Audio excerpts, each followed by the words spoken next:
안녕하세요, 여러분. 오늘은 제 인생에서 가장 힘들었던 시기에 대해 이야기해 드리려고 합니다. 제 이름은 김은섬이고 올해로 62세가 되었습니다. 저에게는 두 아들이 있는데 큰 아들 경찬이와 작은 아들 경수입니다.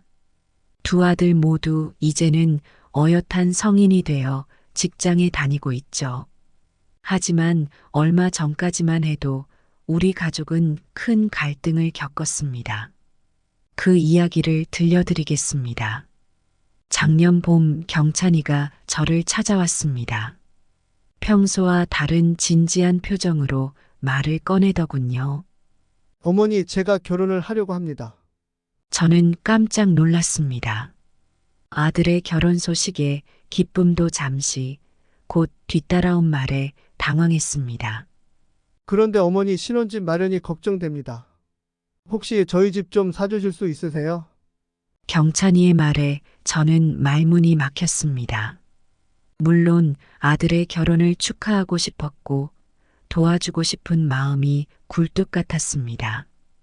하지만 집을 사주는 것은 쉽게 결정할 수 있는 문제가 아니었죠.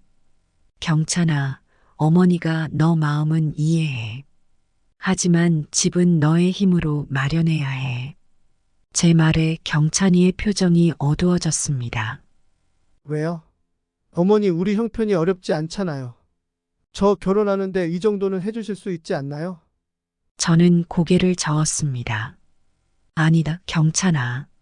너 힘으로 집을 마련하는 게 더 값진 거야. 어머니 말을 이해해 주렴. 그날 이후로 경찬이와 저의 관계는 서먹해졌습니다. 아들은 제가 왜 도와주지 않는지 이해하지 못했고, 저 역시 제 마음을 제대로 설명하지 못했습니다. 경찬이는 그 후로 저를 피하기 시작했습니다. 주말에 집에 오는 횟수도 줄어들었고, 전화도 뜸해졌죠. 명절에 온 가족이 모였을 때도 어색한 분위기가 감돌았습니다. 어머니, 제가 무엇을 잘못했나요?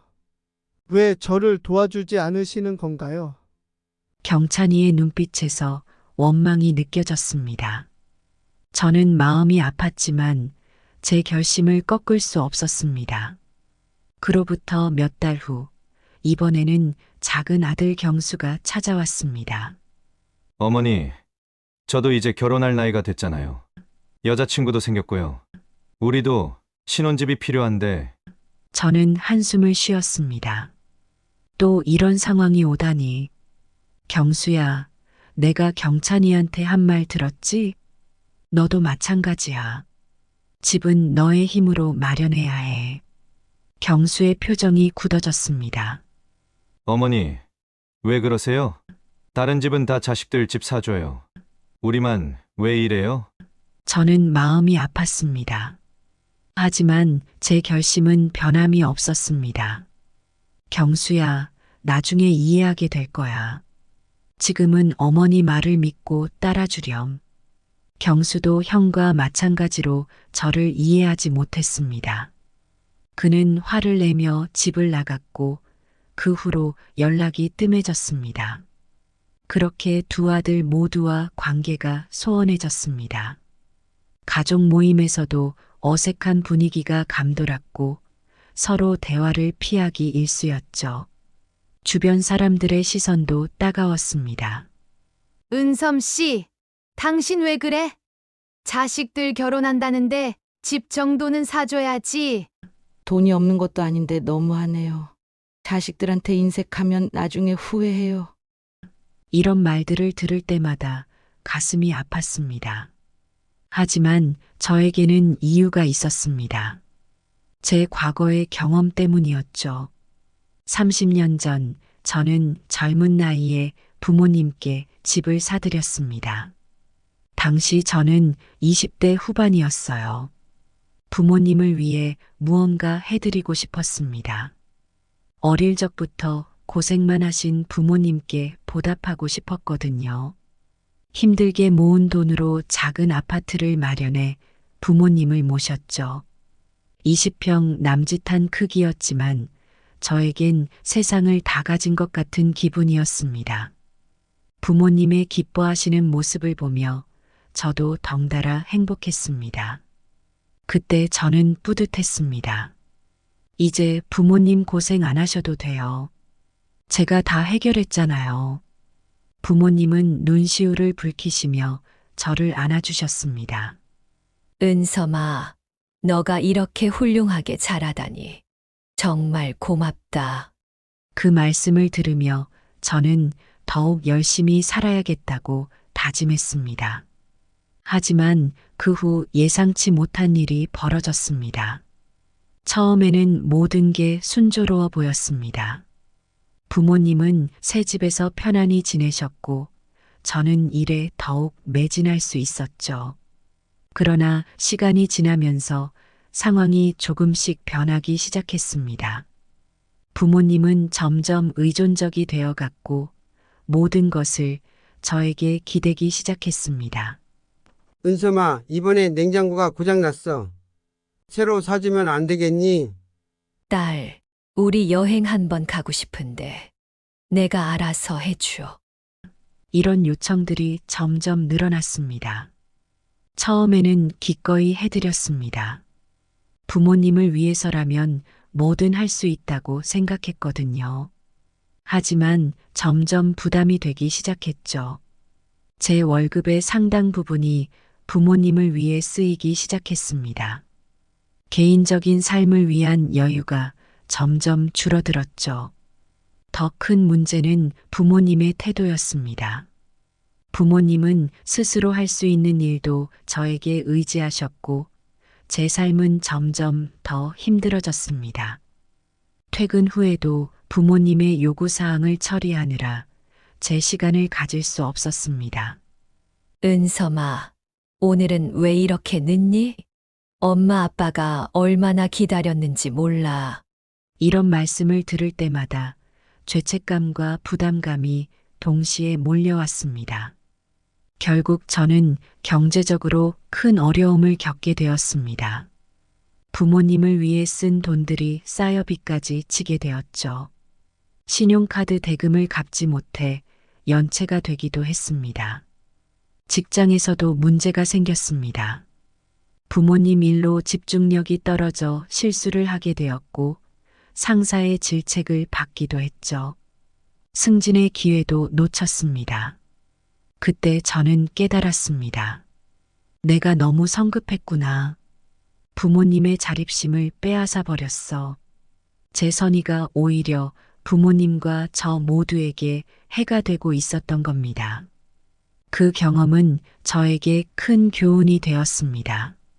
사랑하는 사람을 돕는다는 것이 단순히 물질적인 지원만을 의미하는 것이 아니라는 걸 깨달았죠. 때로는 스스로 설 수 있도록 돕는 것이 진정한 사랑일 수 있다는 것을요. 그래서 저는 제 아들들에게 같은 실수를 반복하고 싶지 않았던 겁니다. 그들이 스스로의 힘으로 성장하기를 바랐습니다. 물론 그 과정이 힘들고 고통스러울 수 있다는 걸 알았지만 그것이 그들의 미래를 위해 필요하다고 믿었습니다. 하지만 아들들은 제 마음을 이해하지 못했습니다. 그들 눈에는 제가 그저 인색하고 냉정한 어머니로만 보였겠죠. 특히 결혼을 앞둔 경찬이에게는 더욱 그랬을 겁니다. 경찬이는 결국 자신의 힘으로 작은 전세 아파트를 구했습니다. 그 과정이 얼마나 힘들었을지 저로서도 충분히 짐작할 수 있었습니다. 결혼식 날 저는 마음이 아팠습니다. 다른 집 부모들처럼 큰 선물을 해주지 못해 미안했거든요. 하지만 경찬이가 자랑스럽기도 했습니다. 축하한다, 아들. 내 힘으로 이뤄낸 거라 더 값지단다. 경찬이는 씁쓸한 미소를 지었습니다. 네, 어머니. 감사합니다. 그의 말에서 여전히 서운함이 느껴졌습니다. 경수도 비슷한 상황이었습니다. 여자친구와 헤어질 뻔했지만 어떻게든 관계를 유지하며 돈을 모았죠. 그는 월세 단칸방에서 신혼생활을 시작했습니다. 어머니, 저희가 알아서 할 테니 신경 쓰지 마세요. 경수의 말에 담긴 원망이 느껴졌습니다. 저는 마음이 아팠지만 이것이 그들을 위한 최선의 길이라고 믿었습니다. 시간이 흘러 2년이 지났습니다. 경찬이와 경수는 각자의 힘으로 작은 집을 마련했습니다. 물론 전세였지만 그래도 자신들의 노력으로 이뤄낸 결과였죠. 어느 날 경찬이가 저를 찾아왔습니다. 어머니, 제가 잘못 생각했어요. 집을 마련하는 과정에서 많은 걸 배웠습니다. 어머니 마음을 이제야 조금 이해할 것 같아요. 저는 눈물이 났습니다. 그래, 경찬아. 어머니가 너희를 위해 그런 거란 걸 알아줘서 고마워. 경찬이는 자신의 경험을 이야기해 주었습니다. 처음에는 힘들고 원망스러웠지만 점차 책임감이 생기고 성취감을 느꼈다고 합니다. 어머니, 제가 스스로 이뤄냈다는 게 자랑스러워요. 이제 와서 보니 어머니의 뜻을 알 것 같아요. 저는 아들을 꼭 안아주었습니다. 그래, 경찬아. 나는 너가 자랑스럽단다. 얼마 후 경수도 찾아왔습니다. 어머니, 저도 사과드리려고 왔어요. 제 힘으로 집을 구하면서 책임감이 생겼어요. 어머니의 사랑을 이제야 깨달았습니다. 경수는 자신의 이야기를 들려주었습니다. 처음에는 너무 힘들어 포기하고 싶었다고 합니다. 하지만 점차 자신감이 생기고 삶의 가치를 깨달았다고 하더군요. 어머니, 정말 감사합니다. 저를 믿어주셔서요. 가족 간의 갈등은 서서히 풀어져 갔습니다. 아들들은 제 사랑과 희생을 이해하기 시작했고, 우리 가족은 더욱 돈독해졌습니다. 그 과정에서 저 역시 많은 것을 배웠습니다. 때로는 자식을 위해 아니오라고 말하는 것이 더 큰 사랑일 수 있다는 걸 말이죠. 하지만 그 과정에서 소통의 중요성도 깨달았습니다. 제가 조금 더 자세히 설명하고 이해시키려 노력했다면 아들들과의 갈등이 덜했을지도 모릅니다. 지금 돌이켜보면 그 시간이 우리 가족에게는 필요한 과정이었던 것 같습니다. 아들들은 자립심을 기르고 책임감 있는 어른으로 성장했습니다. 저 역시 아들들의 성장을 지켜보며 큰 보람을 느꼈죠. 경찬이는 이제 자신의 회사에서 중요한 위치에 올랐습니다.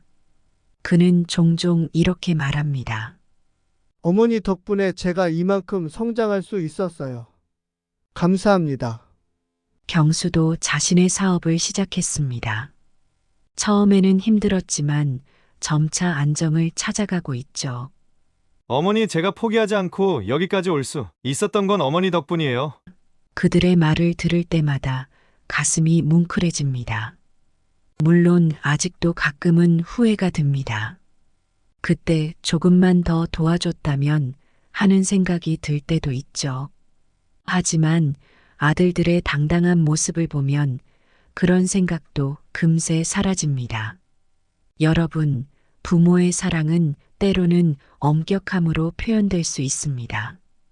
당장은 이해하기 힘들어도 그 속에 담긴 진심을 알아주셨으면 좋겠습니다.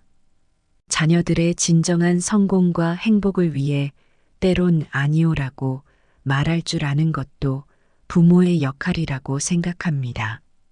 제 이야기를 들으시면서 어떤 분들은 공감하실 수도 있고 또 어떤 분들은 이해하기 힘들어 하실 수도 있을 것 같습니다.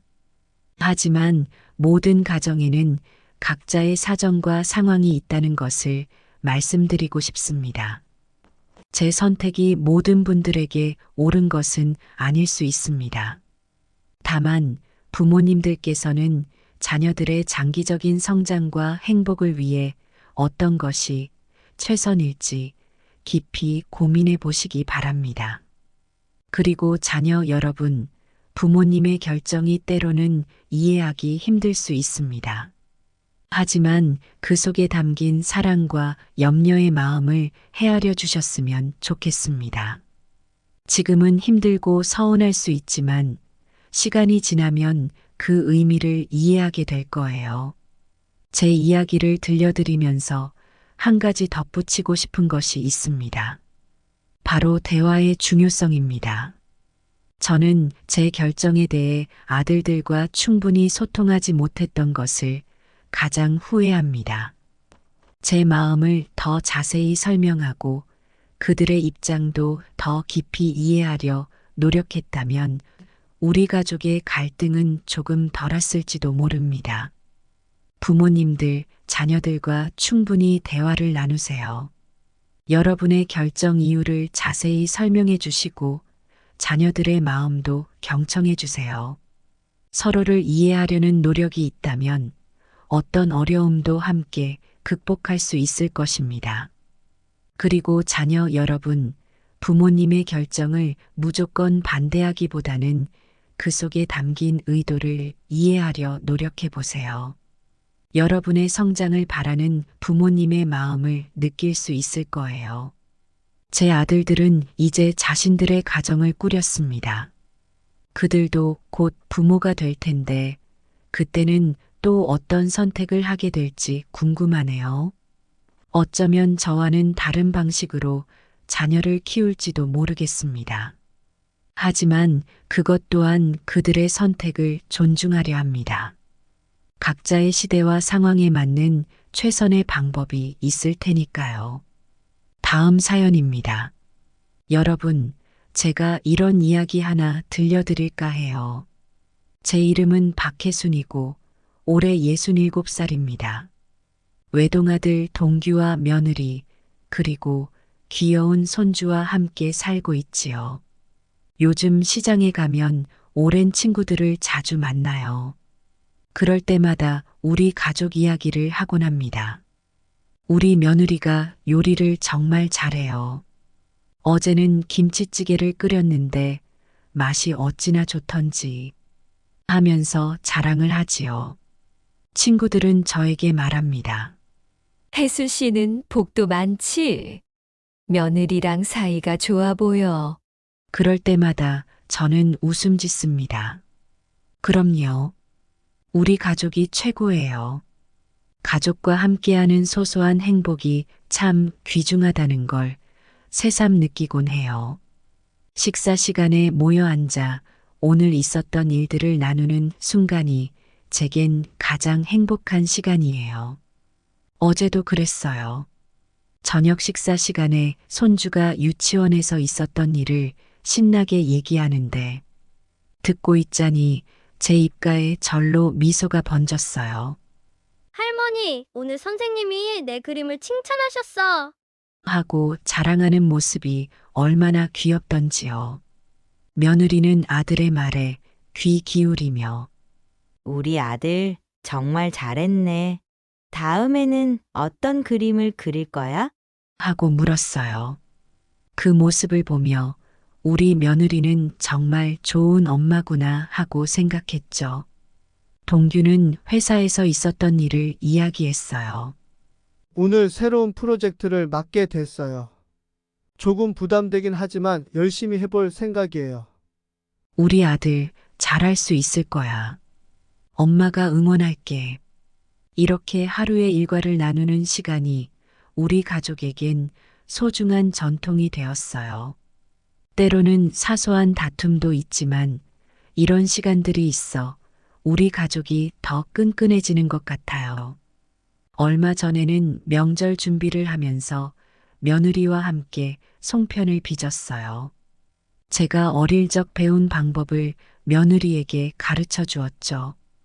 이렇게 반죽을 동그랗게 만들고 소를 넣은 다음 조심스럽게 접으면 돼.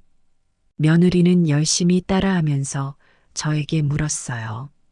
어머니, 저도 나중에 우리 아이에게 이렇게 가르쳐 줄 수 있겠죠? 그 말을 들으니 가슴이 뭉클해졌어요. 우리 가족의 전통이 이렇게 이어져 내려가는구나 싶어서요. 얼마 전 공원에 나갔다가 재미있는 일이 있었어요. 벤치에 앉아 있으니 옆 동네에 사시는 김할머니가 오시더라고요. 혜순 씨, 오랜만이에요. 요즘 어떻게 지내요? 잘 지내죠? 김할머니는 어떠세요? 요새 며느리 때문에 속상해 죽겠어. 왜 그러세요? 무슨 일 있으셨어요? 며느리가 자꾸 시어머니 노릇하지 말라고 해요. 내가 뭘 어쨌다고 그러는지. 김할머니는 눈물을 글썽이셨어요. 저는 조용히 김할머니의 손을 잡고 위로해 드렸어요. 많이 속상하셨겠어요. 하지만 며느리도 나름의 이유가 있었을 거예요. 서로 이해하려 노력해 보는 게 어떨까요? 그 순간 제 마음속에서 작은 감사함이 피어올랐어요. 우리 며느리와는 이런 갈등이 없어서 다행이라고 생각했거든요. 김할머니의 이야기를 더 들어보니 문제는 손주 교육 문제였어요. 김할머니는 손주에게 공부를 더 시켜야 한다고 생각하는데 며느리는 아이의 흥미를 중시하는 교육을 원한다고 하더라고요. 우리 때는 공부가 최고였잖아요. 요즘 세상이 어떻게 돌아가는지 모르겠어. 김할머니가 말씀하셨어요. 저는 잠시 생각에 잠겼어요. 우리 손주도 비슷한 나이인데 며느리가 어떻게 키우고 있는지 곰곰이 떠올려 봤죠. 김할머니, 제 생각에는 아이의 흥미도 중요한 것 같아요. 우리 손주도 좋아하는 걸 하면서 자연스럽게 배우더라고요. 김할머니는 고개를 갸웃하셨어요. 그래요? 혜순 씨는 어떻게 하길래 며느리랑 잘 지내나요? 저는 잠시 생각하다 대답했어요. 글쎄요, 특별한 비결은 없어요.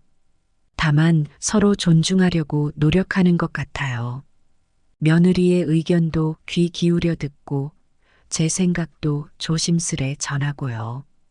김할머니는 한동안 말없이 계시다가 말씀하셨어요. 그런 방법이 있었네요. 저도 한번 며느리 얘기를 들어볼게요. 우리는 그렇게 오랫동안 이야기를 나눴어요. 공원의 벤치에 앉아 따뜻한 봄 햇살을 받으며 서로의 고민을 나누고 위로하는 시간이었죠. 집으로 돌아오는 길에 생각했어요.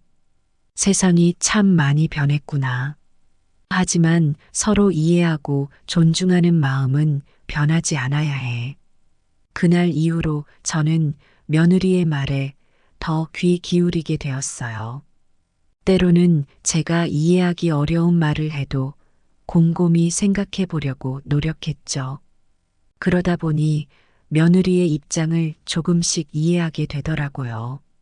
세대 차이를 극복하는 건 쉽지 않지만 서로를 이해하려는 노력이 가장 중요하다는 걸 깨달았어요.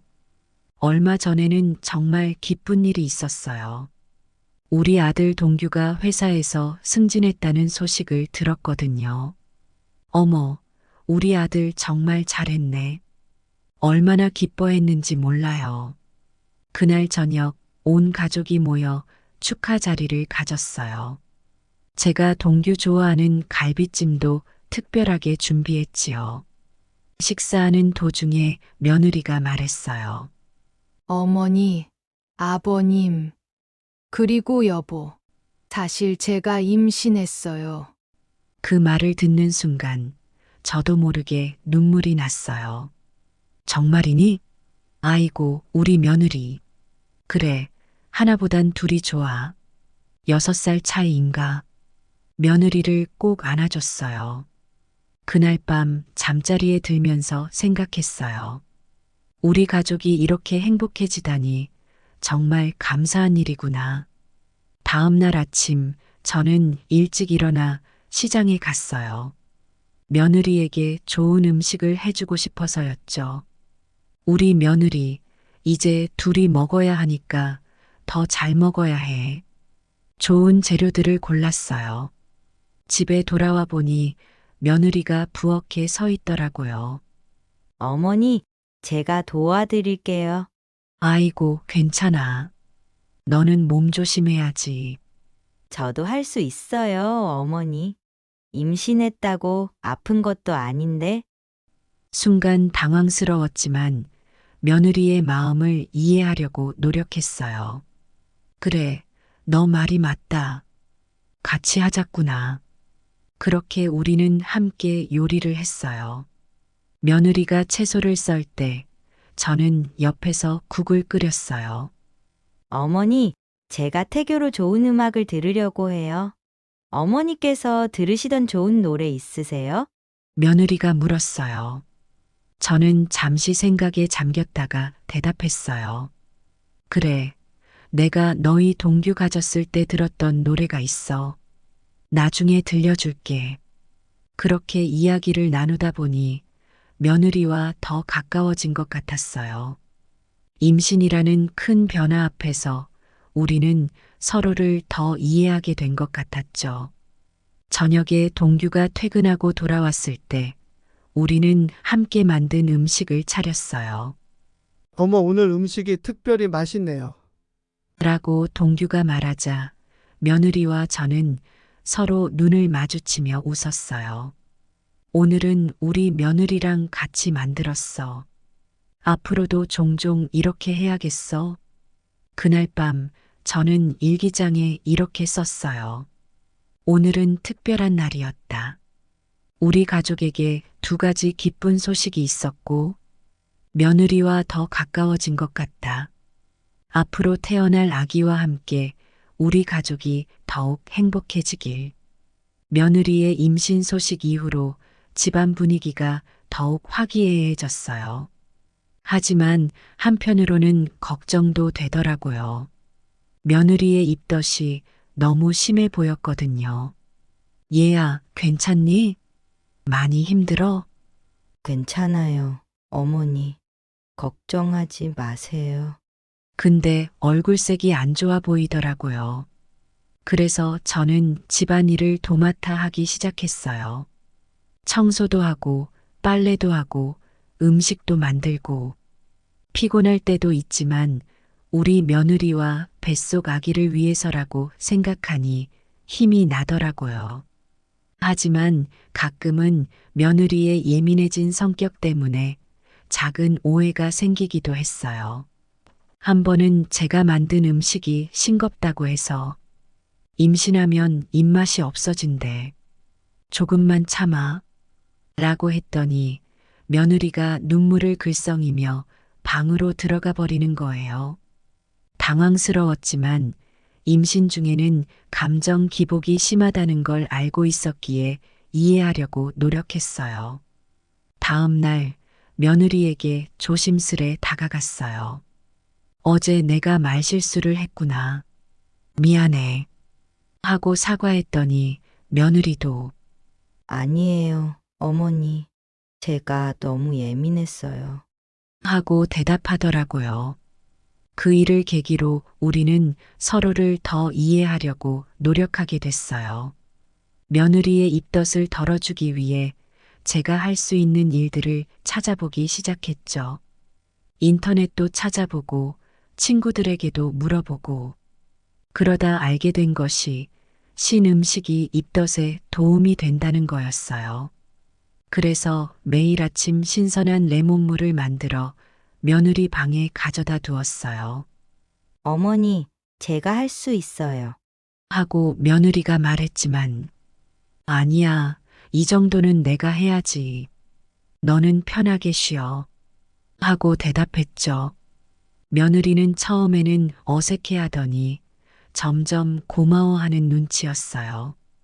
어머니, 덕분에 입덧이 좀 나아진 것 같아요. 하고 말하는 며느리를 보니 제 마음도 덩달아 기뻐졌어요. 하지만 여전히 힘든 날들도 있었어요. 며느리가 화장실에서 개워낼 때면 저도 모르게 눈물이 났어요.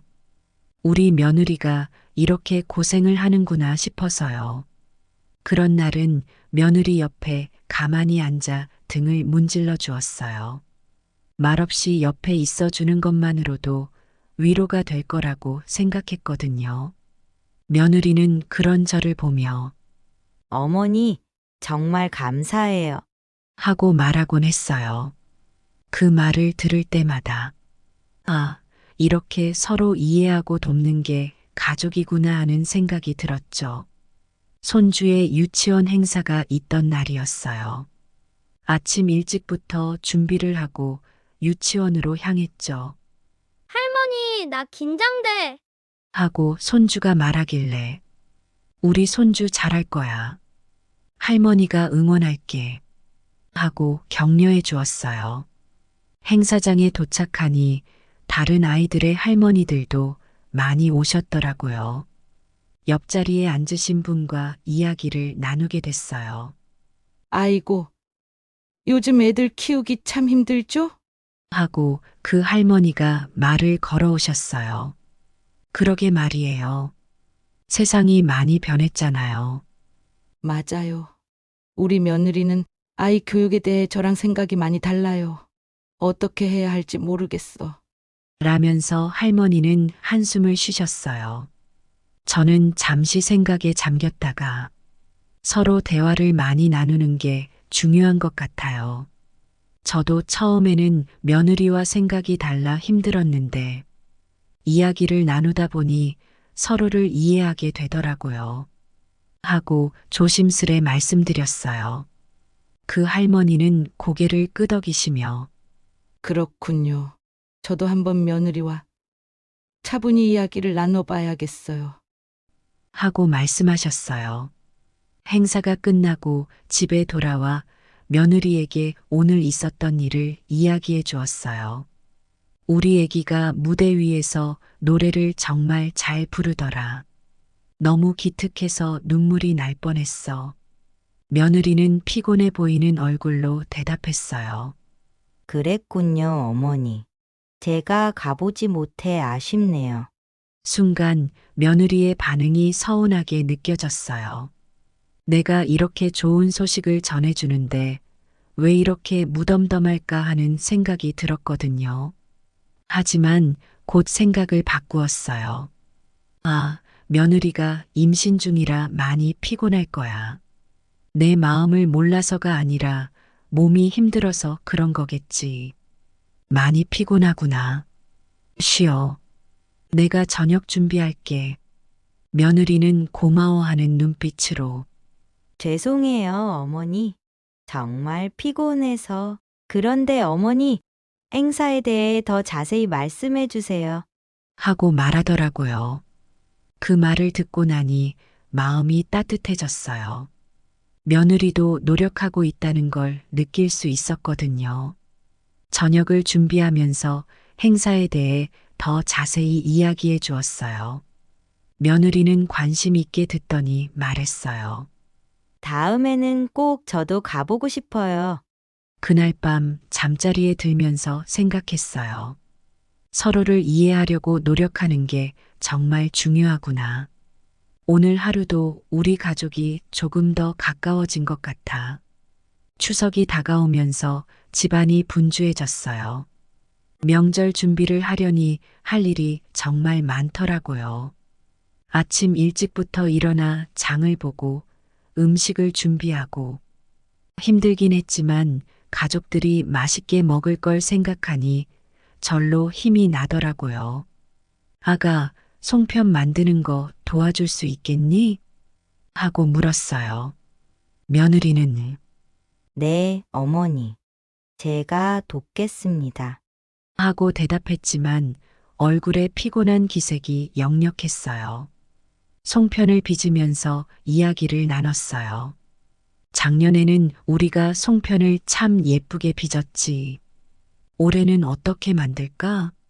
하고 물었죠. 며느리는 잠시 생각하더니 어머니, 사실 제가 좀 피곤해서 오늘은 조금만 하고 쉬어도 될까요? 하고 말하는 거예요. 순간 서운한 마음이 들었어요. 명절 준비가 다 같이 해야 하는 건데 하는 생각이 들었거든요. 그래서 저도 모르게 요즘 며느리들은 책임감이 없구나.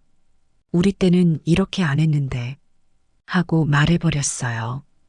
그 말을 듣자마자 며느리의 표정이 굳어지는 게 보였어요. 어머니, 저도 열심히 하고 있어요. 그런데 왜 그렇게 말씀하세요? 하고 말하더니 갑자기 일어나 방으로 들어가 버리는 거예요. 순간 당황스러웠어요. 내가 너무 심한 말을 한 걸까 하는 생각이 들었죠. 얼마 후 며느리가 짐을 싸서 나오는 모습이 보였어요.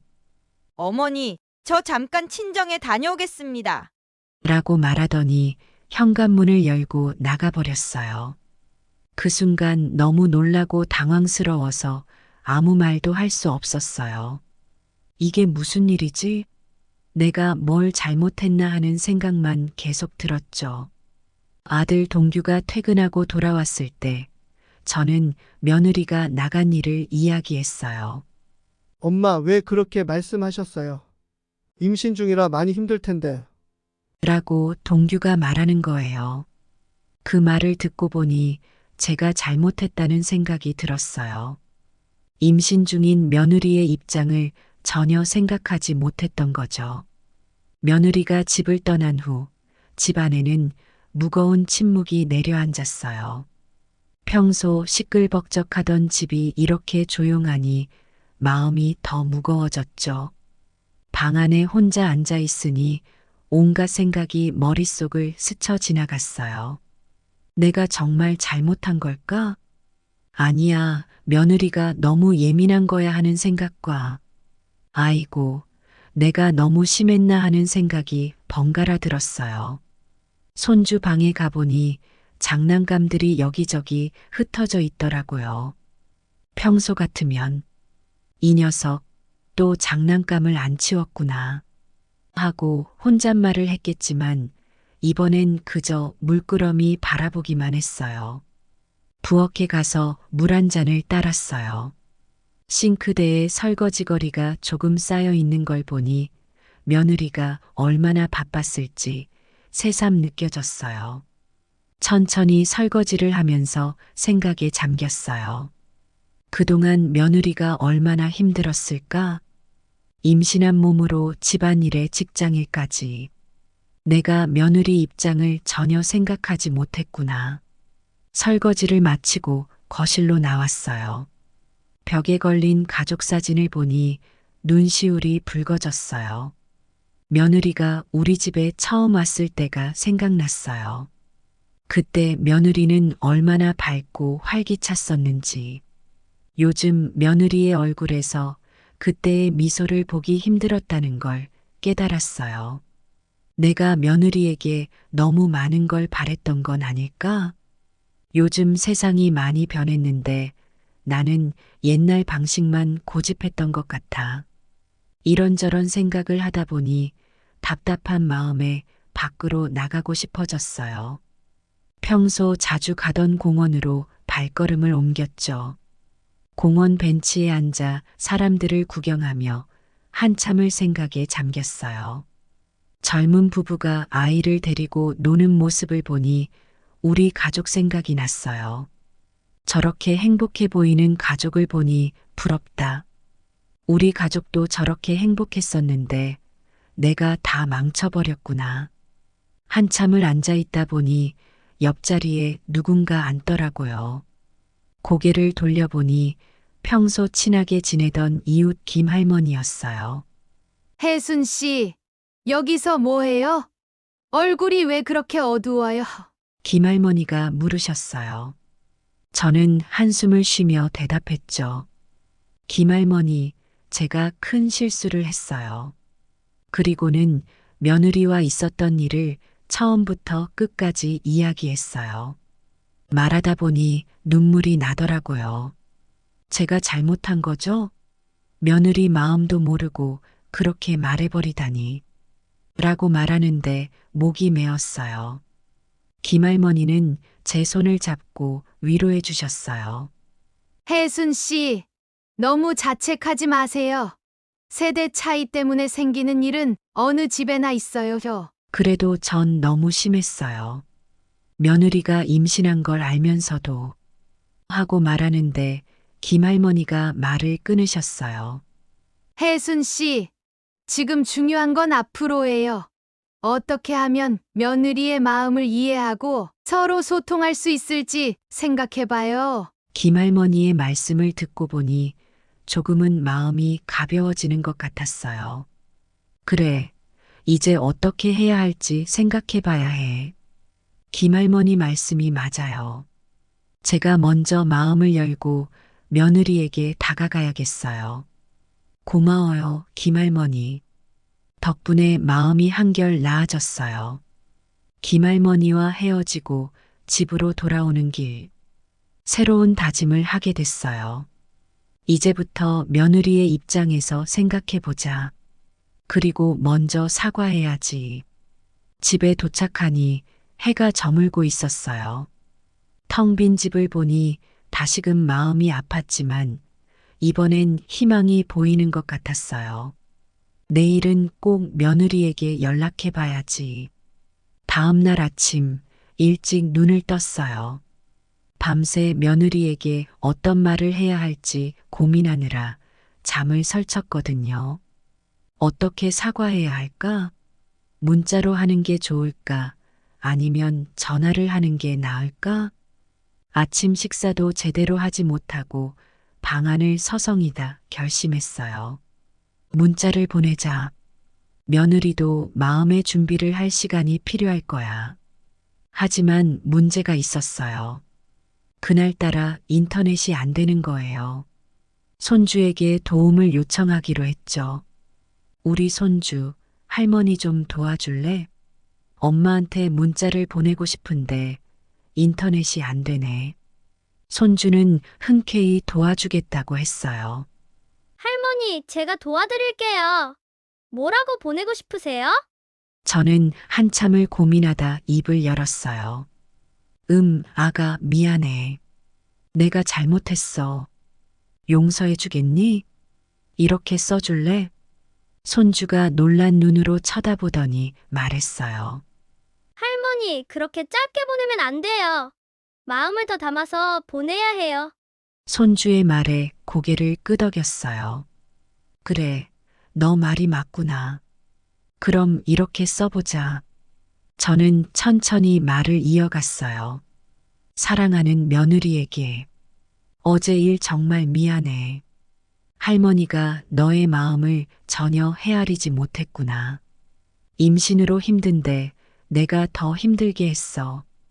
용서해주면 앞으로 더 이해하고 배려하는 시어머니가 될게. 그동안 고마웠어. 손주가 열심히 제 말을 받아 적었어요. 다 쓰고 나서 저에게 보여주며 물었죠. 할머니, 이렇게 보내면 될까요? 글자를 하나하나 확인하면서 고개를 끄덕였어요. 그래, 잘 썼어. 고마워. 손주가 말했어요. 자, 이제 보내기 버튼만 누르면 돼요. 저는 떨리는 손으로 버튼을 눌렀죠. 문자를 보내고 나니 가슴이 두근거렸어요. 며느리가 어떻게 받아들일까? 용서해 줄까? 시간이 갈수록 점점 더 불안해졌어요.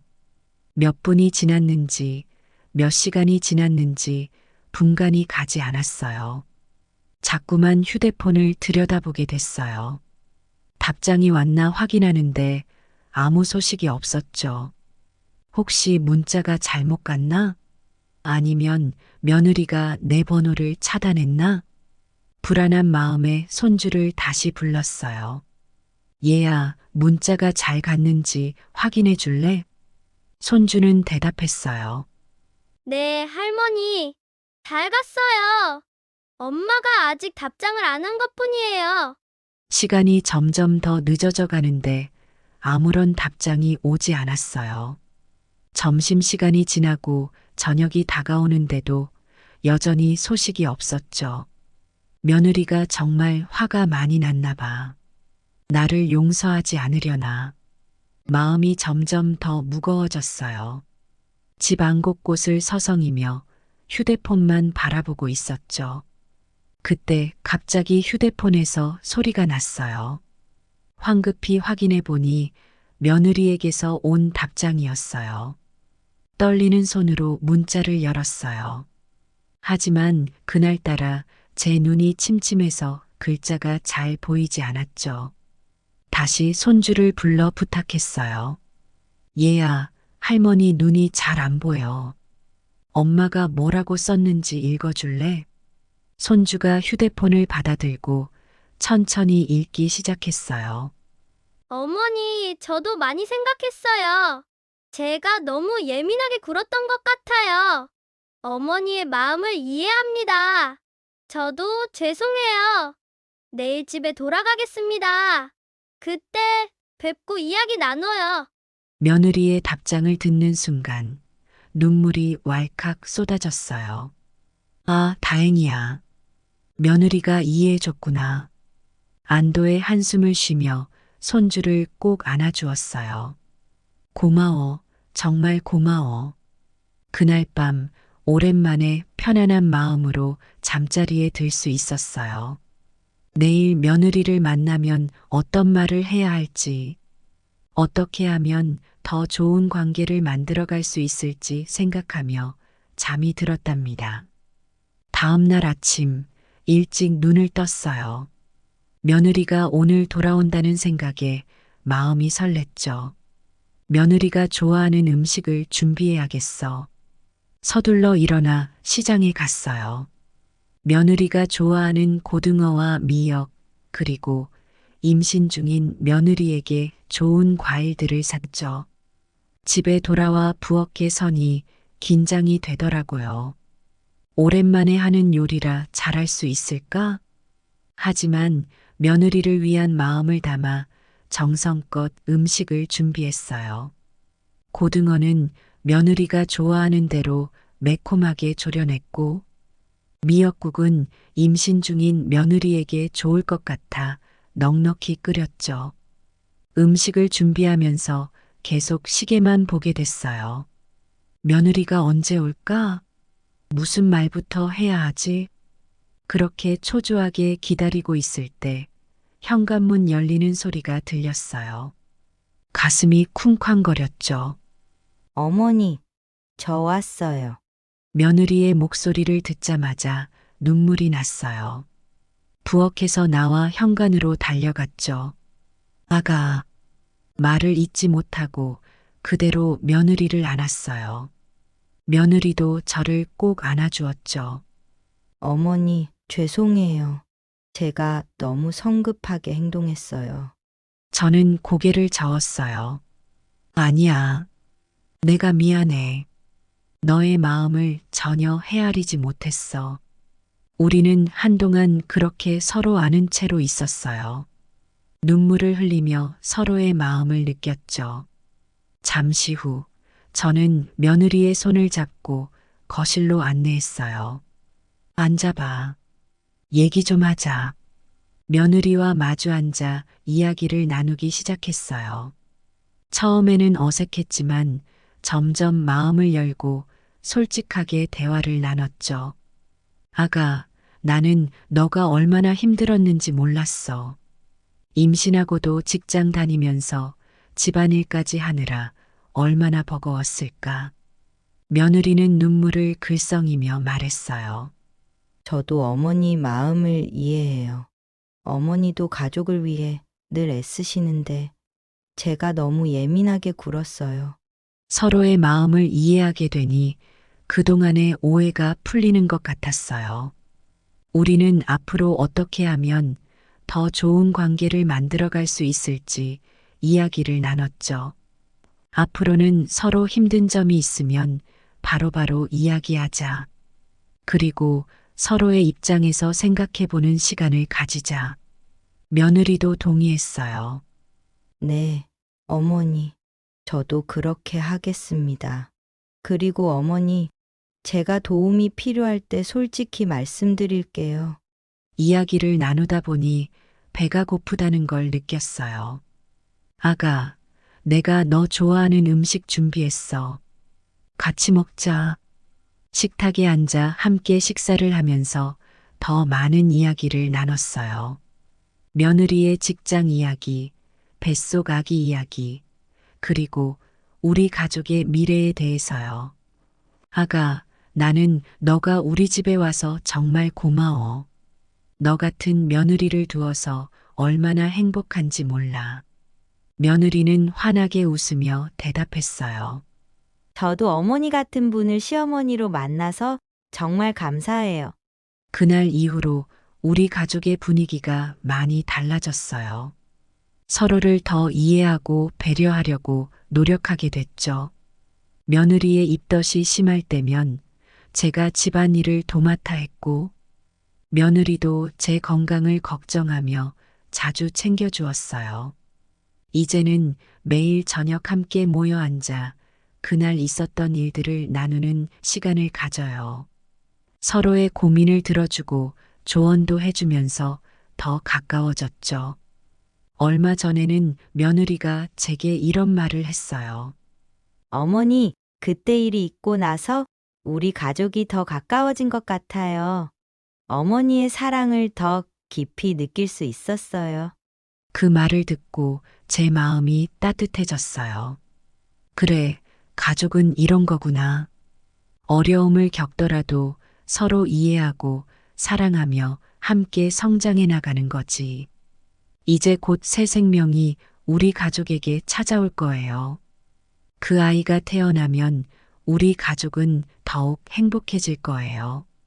이번 일을 통해 배운 교훈을 잊지 않고 앞으로도 서로를 존중하고 이해하며 사랑이 넘치는 가정을 만들어 갈 거예요. 저희 가족의 이야기처럼 여러분의 가정에서도 세대 간 갈등이나 오해로 인한 어려움이 있을 수 있어요. 하지만 그런 순간들을 어떻게 극복하느냐에 따라 가족의 유대감은 더욱 깊어질 수 있답니다. 제가 며느리와의 갈등을 겪으면서 깨달은 점이 있어요. 바로 경청의 중요성이에요. 상대방의 말을 진심으로 들어주고 그 사람의 입장에서 생각해 보는 것.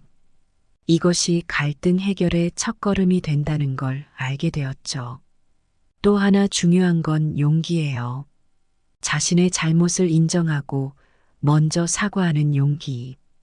이것이 관계를 회복하는데 큰 역할을 한다는 걸 경험했어요. 처음엔 자존심 때문에 망설여졌지만 그 한 걸음을 내딛고 나니 모든 게 달라지더라고요.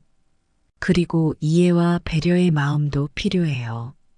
우리는 각자 다른 환경에서 자라고 다른 경험을 하며 살아왔어요. 그래서 생각이 다를 수밖에 없죠. 하지만 그 차이를 인정하고 서로를 이해하려 노력한다면 더 풍요로운 관계를 만들어갈 수 있어요. 시간이 지나고 보니 이번 일이 오히려 축복이었다는 생각이 들어요. 이 경험을 통해 우리 가족은 더 단단해졌고 서로를 더 깊이 이해하게 되었으니까요. 앞으로 태어날 아기에게도 이런 경험을 바탕으로 더 따뜻한 가정 환경을 만들어줄 수 있을 것 같아요. 여러분, 가족 간의 갈등이 생겼을 때 절대 포기하지 마세요.